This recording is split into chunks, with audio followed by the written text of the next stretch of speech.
Les Lego m'ont littéralement sauvé la vie. Même si cette phrase peut paraître un peu grotesque, aujourd'hui, je vais vous expliquer mon histoire. Un accident qui s'est produit il y a de ça 3 ans et demi et qui fait qu'aujourd'hui, toute la chaîne YouTube, tout mon projet, en fait, a démarré. J'ai pas un milliard d'anecdotes à raconter par rapport aux Lego. Je veux dire, les Lego, c'est quand même un hobby, une passion qui est assez calme. Tu achètes, tu construis, tu exposes. Bon, jusque-là, il n'y a pas grand-chose à dire. Mais j'ai quand même deux, trois anecdotes, deux, trois histoires à raconter par rapport aux Lego, parce que c'est clairement le but de la chaîne, hein, parler de Lego. L'histoire que je vais raconter aujourd'hui, c'est un accident qui s'est produit il y a quelques années. Je vais pas mettre d'images choquantes, mais ça reste quand même un sujet un peu lourd quand même. Il y aura deux, trois images un peu pour vous montrer un peu deux, trois choses. Ça, voilà, ça va quand même être un peu lourd. Donc si tu as une âme sensible, mieux vaut skip la vidéo, c'est pas fait pour toi. Mais il y aura pas d'images de sang, rien de trop choquant. Il faut quand même que je puisse un peu illustrer ce qui s'est passé. Pour un peu situer le décor, on va faire un bond dans le passé. Donc on est en avril 2021. À ce moment-là, je suis charpentier, j'ai 22 ans. Et au-delà des hobbies comme voir ses potes, faire des sorties, aller au cinéma, on va dire que mes trois grosses passions, on va retrouver le jeu vidéo en premier, le sport en deuxième et les Lego en troisième. À ce moment-là, je ne peux pas dire que je suis un collectionneur, juste je suis jeune, j'aime Star Wars, j'aime les Lego. Du coup, j'en achète un petit peu pour collectionner, mais surtout parce que je kiffe ça. Il n'y a pas vraiment un esprit de collection à long terme. Et malgré le fait qu'à l'époque j'étais charpentier, mon objectif à long terme c'était d'entrer à la police, même éventuellement de pousser le délire un peu dans les forces d'intervention. C'était un peu ce qui me motivait. C'est ce qui correspondait à mes attentes sur le plan professionnel, à mes convictions, à mon état d'esprit, une activité un peu sportive où on est au service des gens. Moi, voilà, c'est ça qui m'intéressait vraiment dans la vie. Mais du coup, j'étais encore charpentier à ce moment-là. Charpentier, c'est un très beau métier qui pousse au travail d'équipe. On travaille beaucoup en extérieur, c'est physique. Vraiment, ça inculque vraiment des bonnes valeurs, mais c'est clair que c'est un métier qui est très dangereux. On travaille en hauteur, on travaille avec des machines, on travaille avec des charges lourdes, sous des charges lourdes. Bref, c'est un métier où l'accident est malheureusement très vite arrivé, et c'est malheureusement ce qui s'est passé avec moi. Le 21 avril 2021, qui est une date qui va rester gravée dans ma mémoire pour toujours, c'est un jour de travail comme les autres. J'arrive au dépôt vers 7h moins quart, plus ou moins. On est en avril, donc il commençait un peu à faire jour. Donc c'est un peu la bonne saison pour commencer à venir tôt travailler. Vers 7h, plus ou moins, on me confie la tâche du jour. Moi, j'allais pas partir sur un chantier, j'allais rester au dépôt pour effectuer une petite tâche sur une halle qu'on venait de construire pas loin de notre atelier. Donc voilà, on m'avait filé du boulot pour la journée. Pour effectuer ma tâche, j'allais avoir besoin d'un gros paquet de lattes. Donc c'est un gros paquet de bois avec beaucoup de lattes pour bosser, tout bêtement. Et ce paquet de lattes était rangé sur des étagères métalliques qui se trouvaient à plusieurs mètres de haut. Forcément, j'allais pas aller les chercher à la main. J'allais chercher un élévateur, un frontal, un Clark, peu importe comment tu appelles ça. Une machine qui a deux fourches qui va me permettre d'aller sous la charge, lever les fourches, récupérer le paquet et le descendre pour pouvoir bénéficier du bois dont j'ai besoin. Donc je vais sous la halle où d'habitude la machine est parquée, elle n'est pas là, donc je me dis très bien qu'il y a un collègue qui est en train de l'employer, de l'utiliser. Donc je me mets un peu à la chercher à droite à gauche et finalement je tombe sur un collègue qui justement est en train d'utiliser la machine pour effectuer une autre tâche. Donc mon collègue, lui, ce qu'on lui avait demandé de faire, c'était en gros, il devait aller vite poser un paquet de ferraille, donc en gros c'était des pièces en tôle qui faisaient environ 25 cm de large par 2-3 cm d'épais par 5-6 mètres de long. Donc c'était des grosses pièces, il y avait un paquet au complet.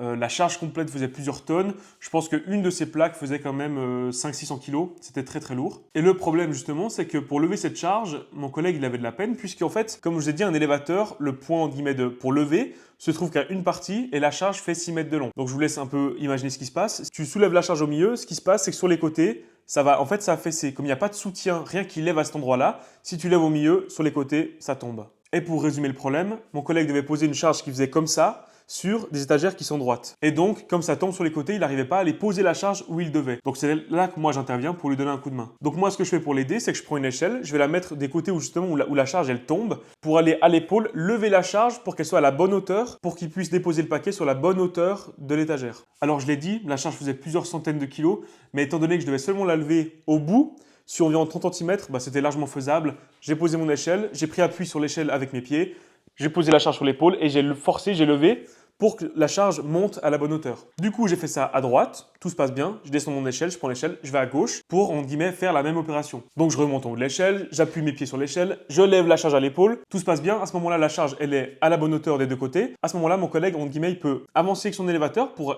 être un peu plus avancé que la charge sur l'étagère et il dépose la charge sur l'étagère pour qu'elle appuie réellement sur l'étagère. À ce moment-là, lorsqu'il va déposer la charge sur les étagères, moi je suis encore en haut de l'échelle. L'échelle, elle m'arrivait plus ou moins au milieu du torse. J'avais pris cette échelle à la va-vite parce que c'est celle que j'ai trouvée un peu à côté. Donc mon collègue dépose la charge sur l'étagère et à ce moment-là, c'est là que le drame se passe. Pour des raisons que je ne peux pas expliquer, la charge n'a pas tenu en équilibre et elle est tombée en avant. Elle a commencé un peu à rouler, à partir en avant. Donc comme j'ai dit à l'époque, moi j'étais encore plus lourd qu'aujourd'hui, j'étais vraiment costaud. Je vois la charge m'arriver dessus et je me suis honnêtement, pendant un quart de seconde, je me suis dit, je vais me tenir à l'étagère et je vais en guillemets bloquer la charge avec mon torse. Alors, c'est pas du tout ce qui s'est passé, hein. Même si j'étais costaud, je pouvais pas retenir plusieurs centaines, voire plusieurs tonnes de charge qui m'arrivent dessus. La grosse ferraille, impossible de la retenir. Donc, elle me tombe dessus, elle me pousse, donc je tombe de l'échelle. J'étais pas bien haut, hein, il y avait peut-être 2 mètres sous mes pieds, donc je tombe de 3, environ 2-3 mètres plus ou moins. Bon, je m'éclate en bas, je me suis fait mal à la hanche, deux côtes cassées. J'étais un peu râpé, mais pas grand-chose, un petit peu râpé, rien de spécial. Maintenant, le gros problème, c'est que la charge, elle s'est pas arrêtée en haut de l'étagère, elle est tombée aussi. Moi, je suis tombé en dessous de l'échelle et en fait, la charge, si on veut bien, elle passe en avant, donc elle sort de l'étagère et elle tombe. Elle tombe sur quoi? Tout bêtement sur l'échelle et puis elle tombe sur l'échelle en fait qui va la guider comme une guillotine, si vous voulez. Ça, en fait, ça, l'échelle qui est comme ça, la charge est tombée sur l'échelle et ça l'a guidée dans cette direction-là. Malheureusement, moi, je suis en dessous à ce moment-là. J'ai eu beaucoup de chance dans l'accident. Ce qui se passe, c'est que peu importe ce qu'il y avait sous cette charge à ce moment-là, il y aurait eu ma tête, je me faisais écraser par la charge. Il y aurait une jambe, ma jambe se faisait écraser aussi. À ce moment-là, j'ai ni la tête ni la jambe qui sont dessous, j'ai ma main gauche qui se trouve au mauvais endroit au mauvais moment. Donc la charge me tombe sur la main. Moi, à ce moment-là, je viens de faire une chute de quand même quelques mètres.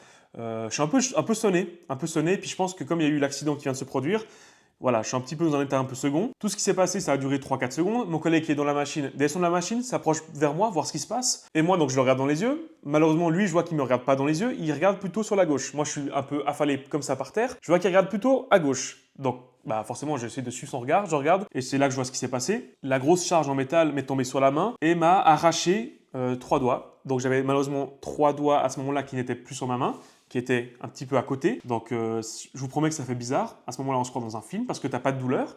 Mais tu dis, tiens, c'est pas censé être comme ça. Mes doigts sont censés être attachés à ma main. C'est plus le cas.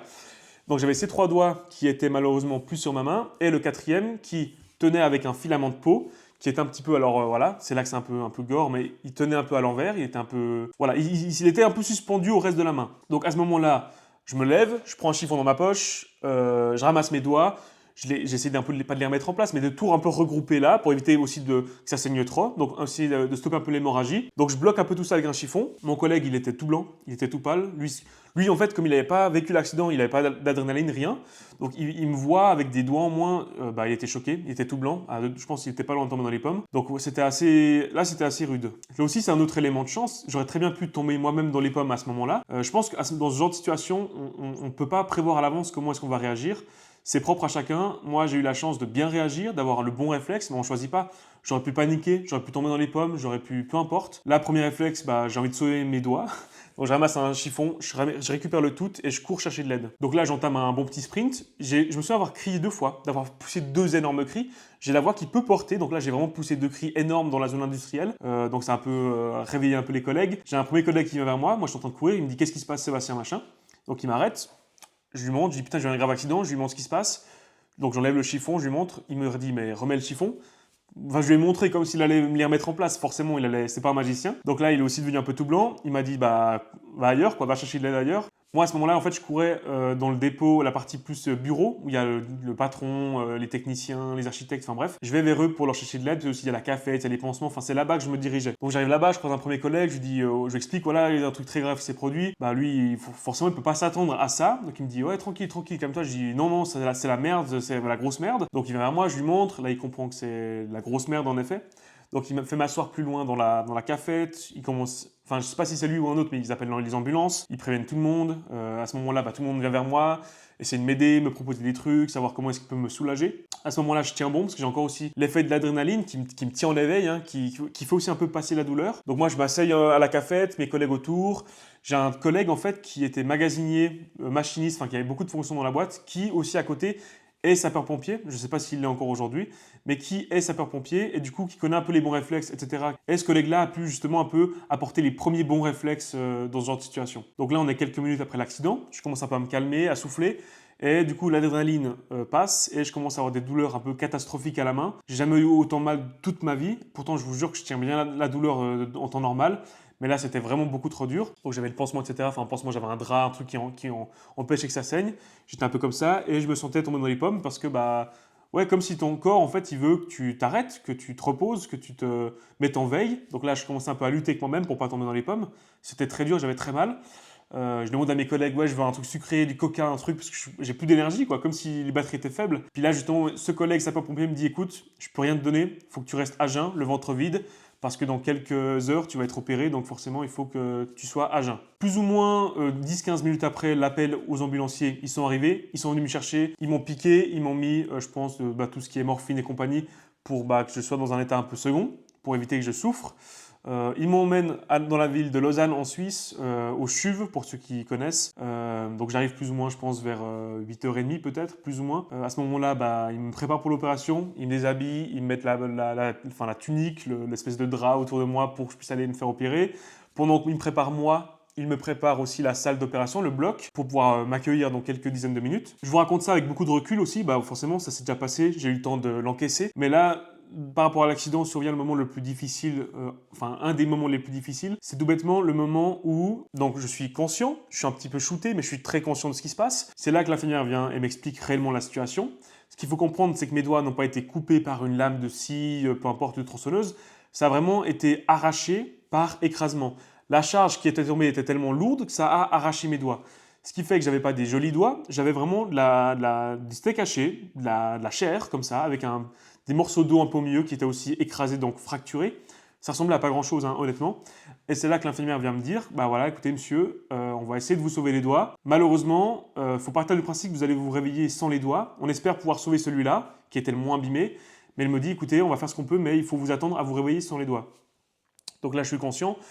Et c'est l'un des moments les plus durs, c'est que malheureusement, alors ça n'a pas duré 1 heure à ce moment-là, ça a peut-être duré 20 minutes de pure réflexion avec moi-même, où je me dis avant l'opération, ma vie, elle s'arrête. Comme je vous ai dit, je kiffe jouer aux jeux vidéo, je kiffe le sport, je veux être policier, je kiffe les Lego. Donc, en fait, tu te dis, j'ai besoin de ma main gauche pour vivre, il m'enlève la main gauche, ma vie va être un peu merdique, clairement. Mais justement, ça a duré peut-être 10-15 minutes ce moment-là.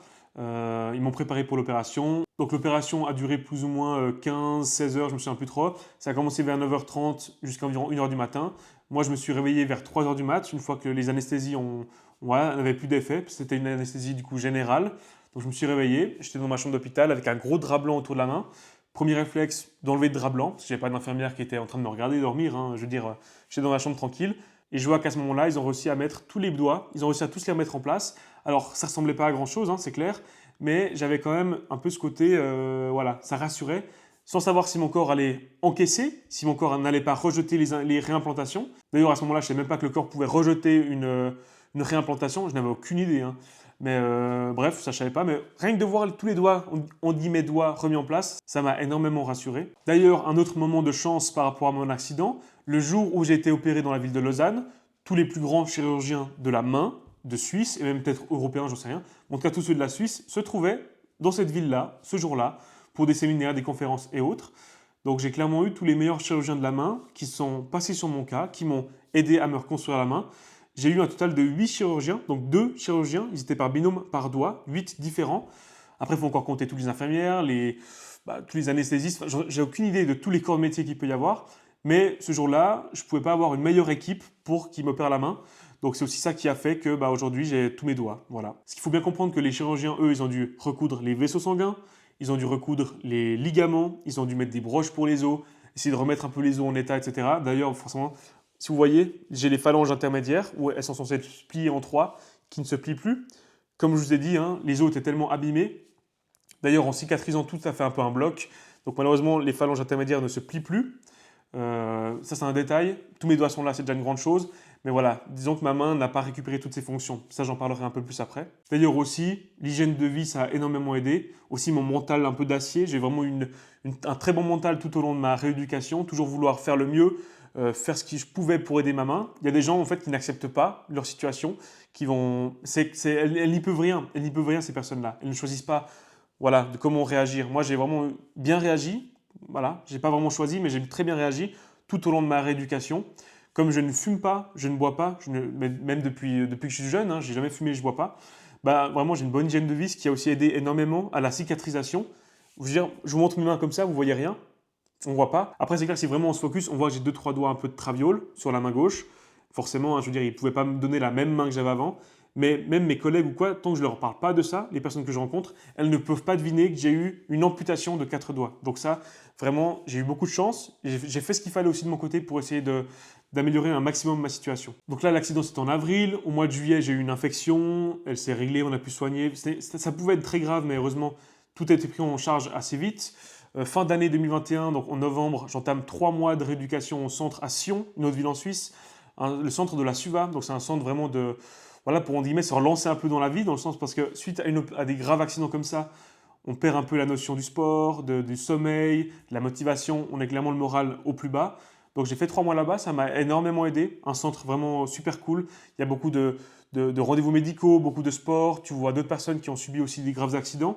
Rien que ça permet aussi de se remettre un peu en question et de relativiser. J'ai aussi sur place pu rencontrer des gens qui sont sur les chantiers, des personnes qui ont eu des accidents très graves, des personnes qui ont été amputées d'un bras complet, qui sont en chaise roulante. Vraiment, ça m'a permis aussi de relativiser de la chance que j'ai, que l'accident aurait pu être bien plus grave et moi je m'en sors vraiment très bien. Donc malgré mes 3 mois là-bas, ils ont fait ce qu'ils ont pu, mais la situation aujourd'hui c'est que je peux plus plier mes doigts, ils sont figés, je peux malheureusement pas les plier. Donc pour tenir certains objets, pour les sports que je faisais avant, voilà, j'ai pu tirer un trait dessus malheureusement. Un peu pour tout le quotidien, conduire, faire la vaisselle, jardiner, peu importe quoi, je dois faire les choses différemment parce que j'ai pas la même main qu'avant. Voilà, c'est différent, on va dire. Et puis au-delà de ça, j'ai la sensibilité, je sens pas partout tout le temps. Il y a des jours je sens mieux que d'autres, mais même quand je sens bien, je sens pas grand-chose. Il y a des jours je sens quasiment rien. Des fois, je prends un tout dans ma poche, je mets la main dans la poche, j'ai envie de prendre des clés, je ressors avec une pièce de 5 francs. Enfin bref, pour dire que je ne sais pas trop ce que je touche avec ma main, c'est un peu compliqué par moment. Et au-delà de ça, il y a aussi toutes les douleurs. Parce qu'il faut bien comprendre que l'année qui a suivi l'accident, j'avais plus aucune sensibilité. Mes doigts ne sentaient plus rien. Ce qui fait que je pouvais faire n'importe quoi. Ça m'est arrivé de me couper, de me cogner, peu importe, je ne sentais plus rien. Malheureusement, depuis 2 ans, ce qui se passe, c'est que j'ai de l'hypersensibilité. Ce qui va faire que des fois, si je tiens quelque chose de trop chaud, en fait, je vais me brûler sans m'en rendre compte. À l'inverse, si je tiens quelque chose de froid, même quand je dis froid, regardez, une canette vide, en aluminium, je la tiens, j'ai l'impression de mettre ma main dans de la glace à moins 300 degrés. Ça me fait très mal, c'est très froid. Pourtant, c'est une canette vide. Elle doit être à 10 degrés, j'en sais rien. Mais en fait, toucher du métal, ça me fait mal aux doigts. Et puis au-delà de ça, des fois, je peux juste tout simplement dormir et je vais avoir des douleurs qui surviennent de nulle part. Voilà, c'est un vrai handicap. Je suis en guillemets handicapé, ça me fait marrer de dire ça parce que voilà, je pense que vous captez un peu l'idée. Mais j'ai un handicap dont je suis handicapé. Moi, je le prends pas du tout comme ça. Je veux dire, j'ai une main un peu différente. Mais c'est clair qu'au quotidien, ça me cause un peu 2-3 petits soucis. Mais je suis en pleine forme, je vis bien et j'ai beaucoup de chance. Donc c'est là que le Lego rentre en jeu. Moi, j'avais 22 ans, je me voyais déjà venir policier. J'avais mes hobbies avec mes potes. Je suis un gars un peu solitaire, mais j'avais quand même pas mal de potes, mais plutôt en ligne. Moi, je suis suisse, c'était plutôt des potes français. Je me maintenais par les réseaux. On jouait souvent ensemble aux jeux vidéo, etc.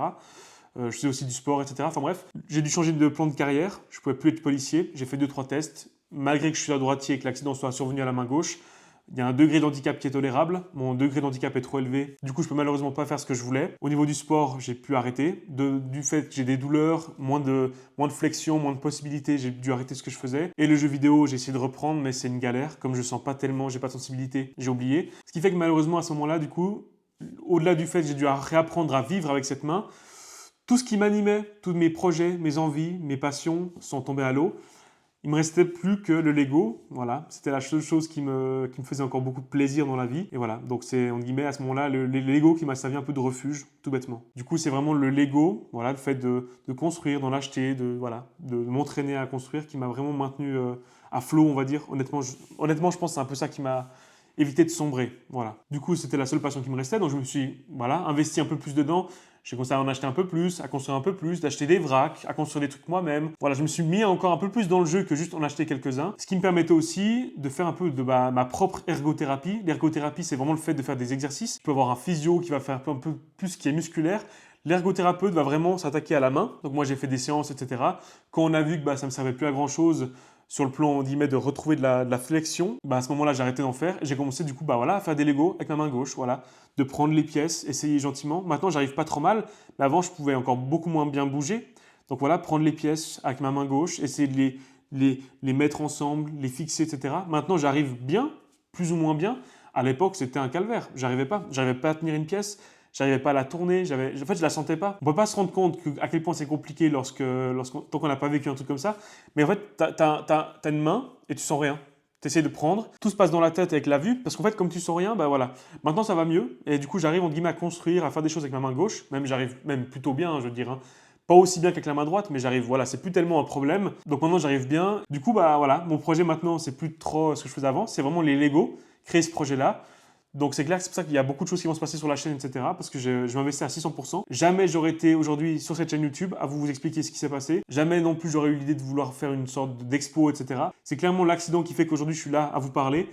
Et c'est clairement les Lego qui m'ont permis de me sortir un peu d'une période un peu sombre de ma vie où c'était vraiment pas facile. La raison aussi de cette vidéo, c'est qu'il y a des gens qui ont vu ma main sur les réseaux, qui m'ont demandé ce qui s'est passé. Puis c'est un peu chiant de commenter 20 fois par jour la même chose. Ouais, donc j'ai eu un accident, etc.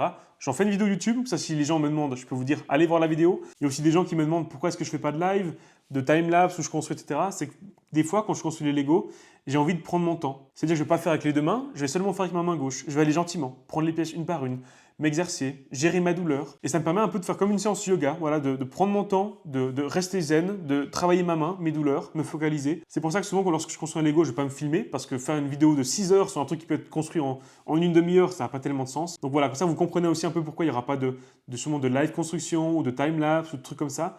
C'est que par rapport à ma main, ça ne matche pas tellement. Donc voilà, j'ai un peu expliqué ce qui s'est réellement passé avec ma main, ce qu'il y a eu, les raisons, le pourquoi du comment. Comme ça, vous apprenez aussi un peu à me découvrir, à apprendre un peu plus de trucs sur moi, parce que c'est un peu le but, c'est de partager. Sans l'accident, comme j'ai dit, jamais j'aurais été là aujourd'hui à vous parler. Donc si mon projet, tout se passe bien et je réussis à faire un truc super cool, voilà, je suis pas tellement dans l'esprit un peu destin, etc. Mais en tout cas, j'aurais réussi à bien rebondir par rapport à l'accident et à me relancer dans la vie de la plus belle des manières, en tout cas. Il y aura pas trop de vidéos jusqu'à Noël, comme je l'ai dit. Voilà, il y aura l'achat du très très gros lot qui arrive bientôt. Je dois faire beaucoup de choses, donc il y aura pas forcément beaucoup de vidéos. J'ai demandé à Florian, qui est la personne à qui j'ai acheté le gros lot de Lego, si je pouvais aller encore une fois chez lui avant d'aller chercher le lot en décembre. Voilà, si peut-être fin novembre, je pouvais aller chez lui, faire une interview, discuter, voilà, parce qu'on s'était très bien entendu. Si on pouvait faire cette vidéo avec ce collectionneur vraiment formidable, et il a accepté. Donc je ne sais pas encore quand, mais je ferai cette vidéo sous forme de vlog, donc ça arrivera peut-être ces prochaines semaines. Vous pourrez voir la collection folle qu'il a, c'est une grosse dinguerie. Et voilà, c'est tout pour aujourd'hui. N'hésitez pas à me poser des questions en commentaire si vous en avez, à liker la vidéo si ça vous a plu, à vous abonner si ce n'est pas encore le cas. Et puis voilà, on se souhaite une très bonne semaine et on se dit à bientôt. Ciao les mecs.